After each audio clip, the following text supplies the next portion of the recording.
नमस्कार। आज हम डिस्कस करेंगे एचपीएसएससी का प्रीवियस पेपर। ये जो एचपीएसएससी का प्रीवियस पेपर है, इसका जो है हम आज इंडिया जीके का सेक्शन डिस्कस करेंगे और आज हम हिस्ट्री से जो है वो स्टार्ट करेंगे।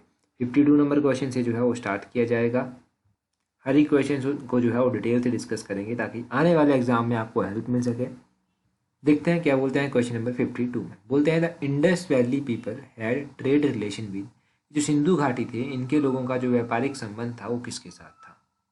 तो इसका सही आंसर है ऑप्शन डी, मैसोपोटामिया। मैसोपोटामिया के लोगों के साथ जो था इनका व्यापारिक संबंध था, ट्रेड रिलेशन जो था इनका था।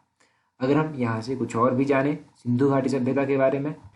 अब देखो, जब ट्रेड की बात हो रही है तो आपको ये ध्यान रखना है कि इनका ट्रेड जो था वो मैक्सिमम चलता था बार्टर सिस्टम में। बार्टर सिस्टम मतलब कि अगर किसी चीज़ के बदले कोई चीज़ जो है वो लेना। जैसे मैं आपको गेहूं देता हूं तो आप गेहूं के बदले मुझे चावल दे देंगे, मैं आपको चावल देता हूं तो आप चावल के बदले मुझे गेहूं दे देंगे। इस तरह का सिस्टम चलता था, पैसों का कुछ इतना सिस्टम था नहीं।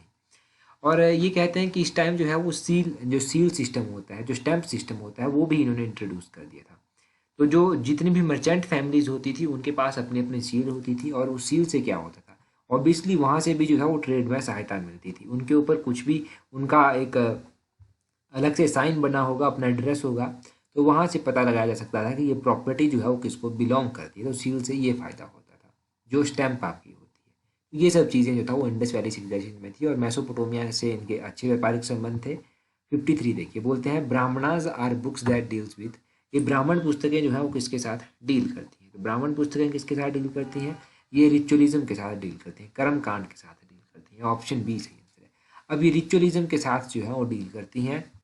यहाँ से आप क्या जाने, यहाँ से आप जानिए कि देखो वेद भी हैं अलग अलग। तो वेदों का अर्थ क्या है, वेदों का अर्थ है ज्ञान होता है वेदों का अर्थ। ठीक है, ज्ञान वेदों का अर्थ होता है। इसमें ऋग्वेद आ जाता है, यजुर्वेद आ जाता है, सामवेद आ जाता है, अथर्ववेद आ जाता है। ये अलग अलग वेद है। तो वेदों से रिलेटेड क्वेश्चन पूछ लिया जाता है। ये जो आपका ब्राह्मणाज है इनसे रिलेटेड क्वेश्चन पूछ लिया जाता है। उपनिषद से रिलेटेड क्वेश्चन पूछ लिया जाता है। उपनिषद का मतलब कई बार पूछ लेते हैं। तो उपनिषद का जो मतलब होता है वो होता है समीप बैठना, यानी कि गुरु के समीप बैठकर जो था वो ज्ञान प्राप्त करना, ये इसका एक तरह से मतलब होता है। ऋग्वेद के बारे में क्या क्वेश्चन पूछ लेता है। पहला क्वेश्चन ऋग्वेद के बारे में बनता है कि ऋग्वेद में कितने सूक्त हैं। तो 1028 सूक्त जो है वो ऋग्वेद में है, ये ध्यान रखना है। गायत्री मंत्र जो है वो ऋग्वेद के कौन से मंडल से लिया गया है। तो गायत्री मंत्र मंत्र जो है वो तीसरे मंडल से लिया गया है। ऋग्वेद के तीसरे मंडल से गायत्री मंत्र लिया गया है। 54 क्वेश्चन देखिए, बोलते हैं lord Buddha was born in, तो लॉर्ड बुद्धा का जन्म कहाँ हुआ। तो भगवान बुद्ध के जन्म की बात करें कि इनका जन्म कहाँ पर हुआ था, तो इनका जन्म जो था लुम्बिनी में इनका जन्म हुआ था। अब लुम्बिनी में इनका जन्म हुआ था ये आपको पता चल गया। इनका ऑप्शन डी सही आंसर हो जाएगा। इनकी मृत्यु कहाँ पर हुई थी, इनकी मृत्यु जो था वो कुशीनगर में हुई थी। एक क्वेश्चन पूछा जाता है बुद्ध के बारे में कि इनका बचपन का नाम क्या था। सिद्धार्थ इनके बचपन का नाम था। बुद्ध के कार्यकाल में जो था वो 4 संगीतियाँ हुई थी, बौद्ध संगीतियाँ जिनको कहते हैं। ये बौद्ध संगीतियाँ जो था वो कहाँ कहाँ पर हुई थी। पहली बौद्ध संगीति जो था वो कहाँ पर हुई थी, सप्तपर्णी गुफा में हुई थी। दूसरी बौद्ध संगीति वैशाली में हुई थी। तीसरी पाटलिपुत्र में हुई थी। चौथी कुंडलवन में हुई थी। एक तो बौद्ध का जन्म, बुद्ध का जन्म पूछा जाएगा आपसे, बुद्ध की संगीतियाँ पूछी जाएंगी। ये क्वेश्चन आपको मैक्सिमम एग्जाम्स में देखने को मिलेगा, ये ध्यान रखना है आपने। अगला बोलते हैं first council of Jainism was held at, Jainism की पहली काउंसिल कहाँ पर हुई थी, पहली संगीति कहाँ पर हुई थी। इनकी पहली संगीति जो था वो पाटलिपुत्र में हुई थी। ऑप्शन सी सही आंसर है, पाटलिपुत्र में हुई थी। जैन धर्म से रिलेटेड क्या क्या क्वेश्चन पूछे जाते हैं। पहला क्वेश्चन तो पूछ लिया जाएगा कि ये जो महावीर थे, महावीर का जन्म कहाँ पर हुआ था। कुंडग्राम में महावीर का जन्म हुआ था। इनके इनकी माता का नाम एग्जाम में पूछा गया है। त्रिशला जो था इनकी माता का नाम था। इनकी मृत्यु पावापुरी में हुई थी। ये क्वेश्चन महावीर के बारे में बहुत बार पूछे गए हैं। जैन धर्म से रिलेटेड ये क्वेश्चन पूछे गए हैं। तो ये क्वेश्चन आप यहाँ से रिवाइज करके रखिए। आगे बोलते हैं शाकाज वर फाइनली ओवरथ्रोन बाय, ये जो शक साम्राज्य था ये अंततः किसके द्वारा उखाड़ फेंका गया था। शक साम्राज्य जो था वो गौतमी पुत्र सतकर्णी के द्वारा जो था वो उखाड़ फेंका गया था। ऑप्शन सी सही आंसर। गौतमी पुत्र सतकर्णी ने इसको उखाड़ फेंका था। यहाँ से आपको सातवाहन वंश के बारे में याद रखना है। देखो सातवाहन वंश जो है, ये गौतमी पुत्र सतकर्णी जो था वो सातवाहन वंश के जो था वो महानतम शासक माने जाते हैं।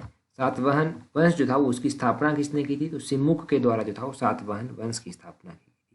सिमुक ने इसकी स्थापना की थी, जो सातवाहन वंश था, और महानतम शासक जो है वो गौतमी पुत्र सतकर्णी को माना जाता है। 57 क्वेश्चन देखिए। 57 नंबर क्वेश्चन क्या बोलते हैं, खारवेला रूल्ड ओवर, खारवेलों ने शासन किया था, कहाँ पर शासन किया था? तो खारवेलों ने जो था वो शासन किया था कलिंग पर। ऑप्शन ए सही आंसर है, कलिंग पर इनके द्वारा शासन किया गया था। कुछ दिन पहले ही ये क्वेश्चन डिस्कस हुआ है, ये भी रिपीटेड क्वेश्चन है, तो इस क्वेश्चन के बारे में इतना याद रखिए। अगला क्वेश्चन देखिए, थोड़ा सा पॉलिटी से डिस्कस करते हैं, क्योंकि पॉलिटी का लेवल थोड़ा सा इंक्रीज किया जा रहा है कहीं ना कहीं पर। 81 में बोलते हैं which is not an element of state, इनमें से कौन सा स्टेट का एलिमेंट नहीं है? देखो 81 क्वेश्चन की अगर हम बात करेंगे कि स्टेट का एलिमेंट नहीं है, तो इसका ऑप्शन डी सही आंसर होगा, नेशनलिज्म। 81 का क्या है? ऑप्शन डी सही आंसर। नेशनलिज्म जो है, राष्ट्रीयता जो है, वो स्टेट का एलिमेंट नहीं है, ये ध्यान रखना है आपने। स्टेट के बारे में बात करें तो स्टेट में लेजिस्लेटिव असेंबली होती है, विधानसभा होती है। हिमाचल में 68 विधानसभा की सीटें हैं, ये आपने ध्यान रखना है। सबसे ज़्यादा जो विधानसभा की सीटें हैं वो कौन से स्टेट में है? तो सबसे ज़्यादा विधानसभा की सीटें हैं उत्तर प्रदेश में। तो इसीलिए तो कहा जाता है कि उत्तर प्रदेश से डिसाइड हो जाता है कि सेंटर में किसकी गवर्नमेंट बनेगी। तो उत्तर प्रदेश में कितनी विधानसभा की सीटें हैं? 403 जो है वो उत्तर प्रदेश में सीटें हैं विधानसभा की, ये ध्यान रखना है। अब कहा जाता है कि लेजिस्लेटिव काउंसिल की बात की जाती है, तो लेजिस्लेटिव काउंसिल जो है वो कौन कौन से स्टेट में आती है? मुख्य रूप से जो है लेजिस्लेटिव काउंसिल उत्तर प्रदेश में तो है ही है। उत्तर प्रदेश के अलावा जो है ये महाराष्ट्र में भी है, महाराष्ट्र के अलावा ये कर्नाटक में भी है। अब जम्मू कश्मीर का जो है वो स्टेटस आपको अभी पता है, तो जम्मू कश्मीर को आप छोड़ दीजिए थोड़े टाइम के लिए। और आंध्र प्रदेश में भी है और बिहार में भी जो है ये है। वैसे जम्मू कश्मीर की बात कर रहे थे, तो जम्मू कश्मीर के बारे में मैं आपको थोड़ा सा बता देता हूँ। देखो जम्मू कश्मीर जो है, जब तक धारा 370 यहाँ पर थी, तो यहाँ पर क्या होता था, यहाँ पर विधानसभा भी होती थी, यानी कि लेजिस्लेटिव असेंबली भी होती थी, लेजिस्लेटिव काउंसिल भी होती थी। परंतु जब से ही धारा 370 हट गई है, तो ये यूनिकैमरल रह गया है, यानी कि यहाँ पर विधानसभा ही है, ये आपने ध्यान रखना है। तो खैर जब भी कभी जम्मू कश्मीर में इलेक्शन हुए ना, तब इसके बारे में हम डिटेल में जाए। अगला क्वेश्चन देखिए, बोलते हैं which part of the Indian constitution declares the ideal of welfare state. तो भारतीय संविधान का कौन सा भाग कल्याणकारी राज्य के आदर्श को बताता है? तो भारतीय संविधान का एक जो पार्ट है जिसका नाम है directive principle of state policy, option D सही आंसर है। ये बात करता है आइडियल ऑफ वेलफेयर स्टेट, इसके बारे में बात करता है।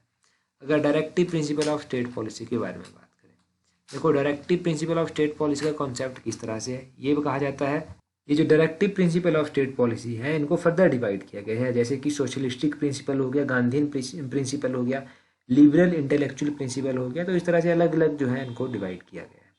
अगर हम main directive principle of state policy की बात करें, तो जैसे कि ऑर्गेनाइजेशन ऑफ विलेज पंचायत, ये आर्टिकल नंबर 40 में आता है, 40 नंबर आर्टिकल में जो है ये आता है। अगर हम बात करें कि कॉटेज इंडस्ट्री की प्रमोशन को लेकर कौन से आर्टिकल में बात की गई है, तो ये आर्टिकल नंबर 43 में बात की गई है। जो फ्री लीगल एड प्रोवाइड करवाई जाती है पुअर लोगों को, वो आर्टिकल नंबर 39A में बात की गई है, ये ध्यान रखना है आपने। जो हेल्थ की अपॉर्चुनिटी है, हेल्दी डेवलपमेंट चाइल्ड की और उसकी अपॉर्चुनिटीज़ प्रोवाइड कराने के लिए आर्टिकल नंबर 39 में भी बात करते हैं। 39 आर्टिकल वैसे वाइड है, इसमें और भी बातें की जाती हैं, जैसे कि equal pay for equal work, ये बात भी कही जाती है यहाँ पर। तो ये आप directive principle of state policy के बारे में थोड़ा सा याद रखिए।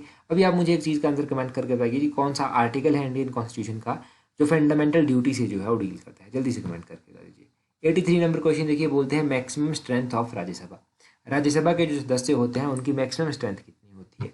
क्वेश्चन नंबर 83 की हम बात करें तो ऑप्शन डी 250 जो है मैक्सिमम स्ट्रेंथ यहाँ सर इनकी होती है। मैक्सिमम पूछी गई है, मैक्सिमम होती है 250। राज्यसभा के सदस्य अगर किसी को बनाना हो तो मिनिमम एज क्या रखी गई है? मिनिमम एज रखी गई है 30 ईयर, 30 ईयर्स जो है वो मिनिमम एज रखी गई है। लोकसभा के लिए मिनिमम एज क्या रखी गई है? 25 ईयर्स, ये लोकसभा के लिए मिनिमम एज रखी गई है। विधानसभा के लिए क्या रखी गई है? 25 ईयर्स जो है वो विधानसभा के लिए भी रखी गई है। अगर किसी को प्रेसिडेंट बनाना है तो प्रेसिडेंट के लिए मिनिमम एज क्या रखी गई है?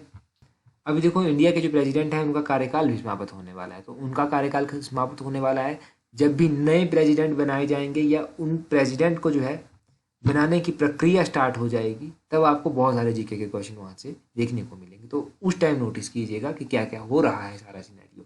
बोलते हैं which writ is not specifically provided in the constitution of India. तो इंडियन कॉन्स्टिट्यूशन में इनमें से कौन सी रीट नहीं है? 5 रीट्स जो है वो इंडियन कॉन्स्टिट्यूशन में है। आर्टिकल 32 क्या बात करता है? रीट्स की बात करता है। तो कौन कौन सी रीट है? प्रोविजन रीट तो है, मेंडामेंस रीट भी है, क्यू ब्रेंटो रीट भी है, परंतु इंजेक्शन कोई रीट नहीं है इंडियन कॉन्स्टिट्यूशन में। ऑप्शन डी जो है वो सही आंसर है। ऑप्शन डी व्यादेश यानी कि इंजेक्शन जो है वो कोई रीट इंडियन कॉन्स्टिट्यूशन में नहीं है। ये 5 प्रकार की रीटें जो है वो कौन कौन सी है। इसमें एक तो हैबस कॉर्पस आ जाता है, एक तो आपका प्रोविजन और मैंडामस, क्यू ब्रेंटो एक सेरिटोरियली रीट है, सेरिटोरियल रीट आ जाता है। तो ये 5 रीट्स जो है यहाँ पर आती है। टोटल नंबर ऑफ रीट्स कितनी है? 5 है। 83 क्वेश्चन देखिए, बोलते हैं the Panchayati Raj is included in the, जो पंचायती राज है ये कौन से आर्टिकल में इंक्लूडेड है? पंचायती राज की बात करें तो ये स्टेट लिस्ट में आता है। ऑप्शन बी सही आंसर है, स्टेट लिस्ट में पंचायती राज आता है, ये ध्यान रखिए। हमारा जो इंडियन कॉन्स्टिट्यूशन है इसमें जो है वो फर्दर चलकर क्या किया गया है, लिस्टें बनाई गई हैं। जैसे कि एक स्टेट लिस्ट बनाई गई है, एक यूनियन लिस्ट बनाई गई है, एक कंकरेंट लिस्ट बनाई गई है। इस 3 लिस्टें जो बनाई गई हैं, इन 3 लिस्टों में जो है वो अलग अलग सब्जेक्ट आते हैं। अगर हम बात करें स्टेट लिस्ट की, तो स्टेट लिस्ट में क्या जाता है आपका, स्टेट लिस्ट में आपका पंचायती राज जैसे आर्टिकल में चीज़ें आ जाती हैं, लोकल गवर्नमेंट भी आप इसको कह सकते हैं। इसमें जो है आपका पब्लिक हेल्थ आ जाता है, सैनिटेशन आ जाता है, इसमें आपका प्रिजन इसमें आ जाता है, गैम्बलिंग इसमें आ जाता है। तो ये चीज़ें आपकी स्टेट लिस्ट में आती हैं। यूनियन लिस्ट की बात करें, यूनियन लिस्ट में कौन कौन सी चीज़ें आती हैं? देखो, यूनियन लिस्ट में जो है आपका इंश्योरेंस आ जाता है, आपका सेंसस आ जाता है, जो सेंसस जनगणना आपकी होती है, एटॉमिक एनर्जी आपका आ जाता है, इसमें इसमें आपका कम्युनिकेशन आ जाता है। ये सब चीज़ें आपकी यूनियन लिस्ट में आती है। कंकरेंट लिस्ट में क्या क्या आता है? अगर कंकरेंट लिस्ट की बात करें तो कंकरेंट लिस्ट में आपका डाइवोर्स आ जाता है, मैरिज आ जाता है, पॉपुलेशन कंट्रोल आ जाता है, फैमिली प्लानिंग आ जाता है, और अगर हम बात करें फॉरेस्ट भी इसमें आता है, एजुकेशन भी जो है वो इसमें आता है। तो ये चीज़ें आपकी आ जाती हैं कंकरेंट लिस्ट में। तो ये लिस्टों के बारे में आपने याद रख लेना है। अगला क्वेश्चन देखिए, बोलते हैं which is not a cash crop. ये जियोग्राफी का सेक्शन है, हर एक सेक्शन में आपको रिवाइज करवाऊंगा। बोलते हैं 97 सेक्शन क्वेश्चन का सही आंसर क्या है, इनमें से कौन सी कैश क्रॉप नहीं है? तो ज्वार, ज्वार जो है एक कैश क्रॉप नहीं है। कैश क्रॉप का मतलब क्या हुआ? कैश क्रॉप का नाम से पता चल रहा है कि ऐसी क्रॉप जहाँ से पैसे आ सके, वो क्रॉप जो है वो कैश क्रॉप कहलाई। तो कॉटन उगाया जाएगा, उसको मार्केट में बेचा जाएगा, पैसे आएंगे। मूंगफली उगाई जाएगी, मूंगफली को मार्केट में बेचा जाएगा, वहाँ से पैसे आएंगे। टबैको बहुत अच्छा मनी का स्रोत है, ठीक है। तो इस तरह की चीज़ें जब उगाई जाएंगी तो कैश क्रॉप होगा। अगर ज्वार की बात करें तो ज्वार देखो इतनी बड़ी कैश क्रॉप नहीं मानी जाती है, कैश क्रॉप नहीं है ये ध्यान रखना है आपने। ज्वार आपका जो है ये खरीफ क्रॉप में आता है, खरीफ और रबी की क्रॉप्स होती हैं, तो खरीफ क्रॉप में जो है ये आता है, ये भी आपने ध्यान रखना है। खरीफ क्रॉप में और कौन कौन सी चीज़ें आती हैं? राइस आ जाता है, चावल आ जाता है, आपका मेज आ जाता है, आपका बाजरा आपका आ जाता है, ज्वार आपका आ जाता है। ये चीज़ें जो है यहाँ पर आ जाती है। रबी क्रॉप में क्या क्या आ जाता है? रबी क्रॉप में जो है आपका व्हीट आ जाता है, आपका ऑयल सीड्स आ जाता है, आपका पी, ग्राम्स, पोटैटो, ये सब जो है यहाँ पर आ जाते हैं। ये चीज़ें ध्यान रखिए। अगला क्वेश्चन है, बोलते हैं the chief industrial city of Italy is.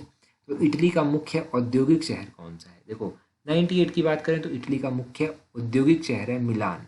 Option B सही आंसर है। 98 का क्या सही आंसर है? ऑप्शन बी मिलान सही आंसर है, ये ध्यान रखना है। यहाँ से बस इतना ही याद रखिए, मोस्ट इंपॉर्टेंट क्वेश्चन बन गया यही।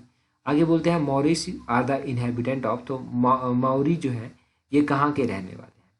तो मौरी की बात करें कि कहाँ के रहने वाले हैं, तो ये न्यूजीलैंड के इनहेबिटेंट्स माने जाएंगे, रहने वाले माने जाएंगे, निवासी माने जाएंगे। ऑप्शन ए सही आंसर है। अच्छा, मैं आपको कुछ ऐसी ट्राइब्स बता देता हूँ जो अलग अलग कंट्रीज़ में रिजाइड करती हैं मुख्य रूप से। एक तो ये हो गया माओरी। माओरी जो है वो न्यूजीलैंड में करते हैं। इसी तरह जो है आपने ध्यान रखना है, जुलूस ट्राइब है, एक जुलूस ट्राइब जो है वो मुख्य रूप से साउथ अफ्रीका में पाई जाती है, साउथ अफ्रीका ध्यान रखना है आपको। एक सिमांग ट्राइब है, सिमांग ट्राइब जो है वो मलेशिया में पाई जाती है। अगर आपने पढ़ी होंगी ना ये चीज़ें तो अभी आपको रिवाइज करने में आसानी है। किर्गिज ट्राइब, किर्गिज ट्राइब जो है वो कहाँ पर पाई जाती है? किर्गिज ट्राइब सेंट्रल एशिया में पाई जाती है। कहाँ पर? सेंट्रल एशिया में। जो सेंट्रल एशिया में पे लोग रहते हैं वो किर्गिज ट्राइब के लोग रहते हैं। तो ये क्वेश्चन आप यहाँ से ध्यान रखिए। कुछ क्वेश्चन लास्ट में हिंदी के भी देख लीजिए। बोलते हैं गिरी का बहुवचन क्या है? तो गिरी का जब बहुवचन आपसे पूछा गया है तो 47 का ऑप्शन है गिरी ही इसका बहुवचन होगा। आंखें बोलते हैं मीठा की भाववाचक संज्ञा आपको बतानी है। 48 में मीठा की भाववाचक संज्ञा होगी मिठास। तो लिखते किस तरह से हैं? ऑप्शन सी, कुछ इस तरह से मिठास जो है वो लिखा जाता है, ये ध्यान रखना है आपने। साहस, साहस का विशेषण आपको बताना है। साहस का जो विशेषण होता है वो क्या होता है? वो होता है साहसी। ऑप्शन ए जो है वो सही आंसर है, साहसी इसका विशेषण होता है। उल्लू का पर्यायवाची क्या है? देखो 50 की बात करें कि उल्लू का पर्यायवाची क्या है? पेचक। पेचक जो है वो उल्लू का पर्यायवाची है, ये उल्लू का पर्यायवाची आ जाएगा। अगला क्वेश्चन देखिए, अगले क्वेश्चन में क्या बोलते हैं कि विलाप में प्रत्यय कौन सा है? विलाप में प्रत्यय कौन सा है, इसको हम डिस्कस करें। उससे पहले अगर आपने अभी तक भी टेलीग्राम पर हमें ज्वाइन नहीं किया है तो अपना टेलीग्राम ओपन कीजिए और वहाँ से सर्च कीजिए @allexam31। आपको हमारा टेलीग्राम चैनल जो है वो मिल जाएगा। अभी बात करते हैं हम विलाप में प्रत्यय कौन सा है। विलाप में जो है वो ऑप्शन डी आप प्रत्यय जो है वो आएगा। कौन सा प्रत्यय है यहाँ पर? आप प्रत्यय यहाँ पर आएगा। तो हिंदी के भी कुछ क्वेश्चन हमने देख लिए। पिछले कल हमने HPG के डिस्कस किया था, हिंदी इंग्लिश भी वहाँ पर हमने देखी थी। अब देखो हर एक सेक्शन को जो है वो बराबर की जो है प्रायोरिटी देनी पड़ेगी ताकि हर एक सेक्शन में अच्छा स्कोर कर पाए। तो ये ध्यान रखना है आपने कि टेलीग्राम अगर नहीं ज्वाइन किया है, टेलीग्राम पर जल्दी से ज्वाइन कर लीजिए। आज की वीडियो में इतना ही काफ़ी था। So that's all for today. Thank you very much for watching and listening it very patiently.